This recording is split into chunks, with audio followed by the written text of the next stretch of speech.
बिस्मिल्लाहिर्रहमानिर्रहीम। अस्सलाम वालेकुम students, I am Zainab Fatima, your science teacher. उम्मीद है आप सब खैरियत से होंगे। We were doing the text book exercise of unit 6 जो कि है सिंपल रिएक्शंस के बारे में। We are done with first 5 questions. आज के लेक्चर में हम करेंगे क्वेश्चन नंबर 6 को सॉल्व। तो आइए शुरू करते हैं। सो स्टूडेंट्स, क्वेश्चन नंबर 6 में आपको एक अपरेटस गिवन है। इस अपरेटस में क्या हो रहा है पहले मैं आपको बता दूं। सबसे पहले आपने देखा कि यहाँ एक कैंडल है जो कि जली हुई है, इट इज बर्निंग। हमने कैंडल को ऑन किया और कैंडल जहां पे जल रही है वहां कनेक्टेड है ये ट्यूब जो कि जा रही है इस अजीब से इंस्ट्रूमेंट के अंदर। उसके अंदर एक लिक्विड मौजूद है जिसको मैंने लेबल किया सोडा लाइम। ये जो सोडा लाइम है ये अगेन खुल रहा है एक जगह पे विद ट्यूब और यहाँ पे लगा हुआ है एक पंप। अब यहाँ क्या हो रहा है एक दफा मैं आपको बता दूं। Candle is made up of hydrocarbons, मतलब इस तरह के एलिमेंट्स जिसमें मौजूद हो कार्बन और हाइड्रोजन। हाइड्रोकार्बन से बनी हुई ये कैंडल जब जलती है, इसको जब हम बर्न करते हैं तो इसके अंदर से निकलती हैं गैसेस जो कि हैं कार्बन डाइऑक्साइड और वाटर। वाटर जो है वो वेपर्स में कन्वर्ट हो जाएगा obviously because of the heat, जबकि जो कार्बन डाइऑक्साइड है वो यहाँ से ट्रैवल करके इसके अंदर चली जाएगी। अब पंप हमने क्यों लगाया? पंप हमने इसीलिए लगाया ताकि जो एयर प्रेशर है वो टूवर्ड्स दिस टेस्ट ट्यूब हो, वो बाहर मत जाए, क्योंकि कार्बन डाइऑक्साइड इधर प्रोड्यूस हो रही है। अगर तो ये पंप हम ना लगाते तो कार्बन डाइऑक्साइड यहाँ से एस्केप कर जाती हमारे अपरेटस में से, मगर क्योंकि पंप यहाँ पे लगा हुआ है इसके प्रेशर की वजह से जो डायरेक्शन है इस कार्बन डाइऑक्साइड की वो होगी इधर से इधर एंड देन ओवर हियर। तो आपको पता चल गया कि अपरेटस में क्या हो रहा है। इस अपरेटस से मुतालिक हमें क्वेश्चंस गिवन है इन क्वेश्चन नंबर 6। तो आइए देखते हैं कि वो सवाल क्या है। Question number 1 is what job does the pump do? Pump जो यहाँ लगाया गया है उसका फंक्शन क्या है, उसका क्या बेनिफिट हो रहा है हमें इस अपरेटस में। क्या बेनिफिट था वो तो मैंने आपको बता दिया, मगर एक दफा हम आंसर को भी रीड आउट कर लेते हैं। The pump pulls the gas being produced through the apparatus to ensure that the gas passes through the soda line. सबसे पहले the pump pulls the gas being produced through the apparatus. जो gas produce हो रही है इस apparatus में pump ensure करता है कि वो towards the pump उसकी डायरेक्शन हो। फॉर एग्जाम्पल अगर यहाँ पे कार्बन डाइऑक्साइड प्रोड्यूस हो रही है तो कार्बन डाइऑक्साइड ताकि इसी डायरेक्शन में जाए पंप उसको अपनी तरफ खींचता है। To ensure that the gas passes through the soda line. इसकी वजह यह है कि हमने कार्बन डाइऑक्साइड को इस सोडा लाइम के अंदर से गुजारना है। अगर तो हम इस पंप के थ्रू उसको नहीं खींचते अपनी तरफ तो ऑब्वियसली वो यहाँ से एस्केप कर जाएगी और सोडा लाइम के अंदर से नहीं गुजरेगी। तो आपको पता चल गया that why is this pump placed in this apparatus. तो आपको ये पता चल गया कि पंप हमने क्यों लगाया हुआ था और पंप का हमें क्या बेनिफिट था। आप तमाम आंसर्स मेरे साथ साथ नोट डाउन करते जाइएगा। Let's move towards question number 2। So question number 2. The candle is a hydrocarbon. What does that mean? मैंने अभी बोला कि कैंडल जो है वो एक हाइड्रोकार्बन है। अब इसका क्या मतलब है? पहले हम आंसर को रीड आउट करेंगे। This means that the candle is made up of hydrogen and carbon. Hydrocarbon का मतलब है, आप याद रखिएगा HYDRO.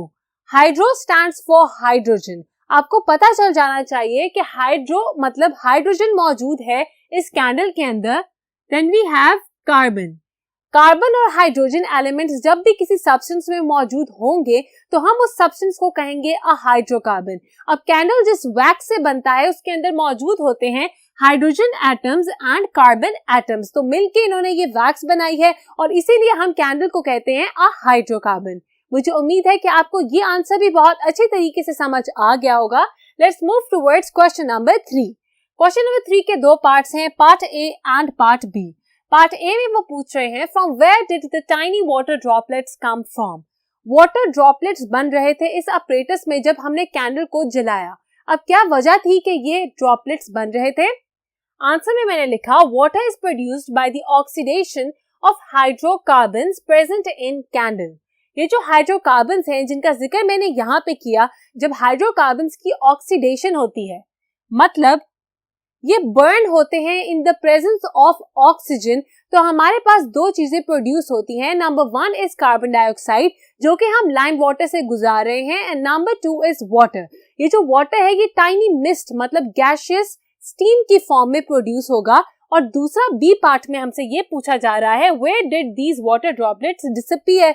ये जो वाटर ड्रॉपलेट्स बने थे मिस्ट की फॉर्म में ये क्यों डिसअपीयर हो गए। उसकी वजह ये है क्योंकि कैंडल वहां पे जल रही है और हीट प्रोड्यूस हो रही है। तो जब ये हीट मिलेगी हमारी मिस्ट को मतलब वाटर ड्रॉपलेट्स को तो वो इवेपोरेट कर जाएंगे, मतलब वो अपनी लिक्विड स्टेट से गैसियस स्टेट में कन्वर्ट हो जाएंगे और हमें नजर आना बंद हो जाएंगे, दे विल डिसअपीयर। तो इसके आंसर में आप लिखेंगे बिकॉज इट इवेपोरेट्स। तो हमने पार्ट ए और पार्ट बी दोनों का आंसर दे दिया। मुझे उम्मीद है कि आप मेरे साथ साथ तमाम आंसर्स नोट डाउन कर रहे हैं। अगर आपसे कोई आंसर नोट डाउन करने वाला रह गया हो तो अभी इस वीडियो को पॉज कीजिए, जाइए अपनी नोटबुक्स पर आंसर को नोट कीजिए और जल्दी से वापस आइए। Well done students, now we can move towards question number 4।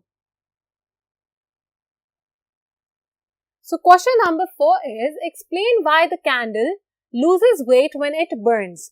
जब कैंडल को हम जलाते हैं तो आहिस्ता आहिस्ता वो खत्म हो जाती है, मेल्ट कर जाती है। इसका मतलब कि वो अपना वेट लूज कर रही है। जब यहाँ लिखा हुआ है loses weight तो आपने ये नहीं समझना कि केजीज लूज कर रहे हैं जिस तरह हम ह्यूमन बीइंग्स वेट लूज करते हैं। एक्चुअली जो कैंडल है उसका साइज कम होता जा रहा है। तो अगर आप एक बड़ी कैंडल को वे करें मतलब उसका वजन चेक करें तो वो ज्यादा होगा as compare to the candle जिसको आप जला के खत्म कर चुके हैं। तो यहाँ ये पूछा गया है कि क्या वजह है कि कैंडल का वजन कम हो रहा है, वो आहिस्ता आहिस्ता मेल्ट कर रही है। आंसर में मैंने लिखा as the hydrocarbon burns it gets converted to water and carbon dioxide. अभी मैंने आपको 2 दफा बताया कि जो कैंडल वैक्स है वो बनी होती है हाइड्रोकार्बन से, मतलब ऐसे सब्सटेंस से जिसके अंदर मौजूद है हाइड्रोजन एलिमेंट और कार्बन एलिमेंट। जब हाइड्रोकार्बन बर्न होता है मतलब ऑक्सीडेशन होती है इस हाइड्रोकार्बन की तो ये 2 चीजें बनाता है। सबसे पहले ये वाटर बनाएगा, सेकेंड ये कार्बन डाइऑक्साइड बनाएगा। Carbon dioxide is a gas, वो डिसअपीयर हो जाएगी एयर के अंदर। वाटर जो प्रोड्यूस हो रहा है वो भी इवेपोरेट कर जाएगा because of the heat being produced by this candle. तो आपको पता चल गया कि हाइड्रोकार्बन जो कि पहले एक सॉलिड चीज थी वो जब बर्न हुई, जब वो ऑक्सीडाइज हुई तो वो 2 ऐसी चीजों में कन्वर्ट हो गई जो कि डिसअपीयर हो गए हमारी इन्वायरमेंट में। और यही वजह है कि आहिस्ता आहिस्ता वो कैंडल खत्म हो जाएगी, it will lose weight and it will disappear. So this is the answer to question number 4। आप मेरे साथ साथ नोट डाउन करते जाइएगा। The last question is suggest what will happen to the weight of soda lime. ये जो soda lime बीच में मौजूद था मतलब हमारी कैंडल और पंप के बीच में हमने एक ट्यूब के अंदर इस सोडा लाइम को भरा हुआ था, इसके वेट पे क्या फर्क पड़ेगा। पहले हम आंसर को रीड आउट करेंगे। Due to the formation of calcium carbonate, the weight will increase. Calcium carbonate की फॉर्मेशन की वजह से सोडा लाइम का वेट इंक्रीज करेगा। अब हमारी कैंडल का वेट तो डिक्रीज कर रहा है, वो बर्न हो रही है ऑक्सीडाइज होके, वो जो कार्बन डाइऑक्साइड प्रोड्यूस कर रही है ये कार्बन डाइऑक्साइड सोडा लाइम में से होती हुई जा रही है टुवर्ड्स द पंप जो कि उसको खींच रहा है। अब मैं आपको बता दूं कि सोडा लाइम का फॉर्मूला है CaOH2। कैल्शियम हाइड्रोक्साइड कहते हैं हम सोडा लाइम को। अब सोडा लाइम के अंदर से गुजर रही है कार्बन डाइऑक्साइड, तो अगर आप इसके साथ कार्बन डाइऑक्साइड या फिर हम यहाँ लिख लें, अगर आप इसके साथ कार्बन डाइऑक्साइड को कंबाइन करते हैं तो हमारे पास बनता है कैल्शियम कार्बोनेट जो कि यहाँ लिखा हुआ है। कैल्शियम कार्बोनेट का फॉर्मूला है CaCO3। अब यहाँ से कैल्शियम नीचे आ जाएगा, CO2 हमारे पास यहाँ CO2 तो मौजूद है मगर यहाँ पे इस 2 से याद रखिएगा कि जब ब्रैकेट के बाहर 2 मौजूद हो तो इसका मतलब है कि हमारे पास 2 हाइड्रोजन के एटम्स मौजूद हैं और 2 ऑक्सीजन के एटम्स मौजूद हैं। तो CO2 के साथ अगर हम एक और ऑक्सीजन यहाँ से ले लें तो हमारे पास बनेगा CO3। So CO3 which is the formula for calcium carbonate ये बन रहा है as an end product of lime water combining with carbon dioxide। इसके साथ हमारे पास क्या बचेगा, मैंने बताया कि 2 हाइड्रोजन के एटम्स और एक ऑक्सीजन का एटम यहाँ बच गया है। This will make water molecule. तो यहाँ हम लिख देते हैं H2O which is the formula for water। आपको पता चल गया कि क्या रिएक्शन हो रहा है इस सोडा लाइम के अंदर। अब कैल्शियम कार्बोनेट एक सॉलिड सब्सटेंस है, ये एक सॉल्ट है। जब ये सॉलिड पार्टिकल्स बनेंगे तो ऑटोमेटिकली इस लिक्विड का जो वेट है वो बढ़ जाएगा। और यही लिखा है मैंने as an answer to question number 5, जो कि आज के लेक्चर का लास्ट क्वेश्चन भी था। मुझे उम्मीद है कि आपने तमाम आंसर्स मेरे साथ साथ नोट डाउन भी किए, बहुत अच्छी तरीके से समझ भी लिए। हम मिलते हैं नेक्स्ट लेक्चर में, तब तक के लिए अपना बहुत ख्याल रखिएगा। खुदा हाफिज।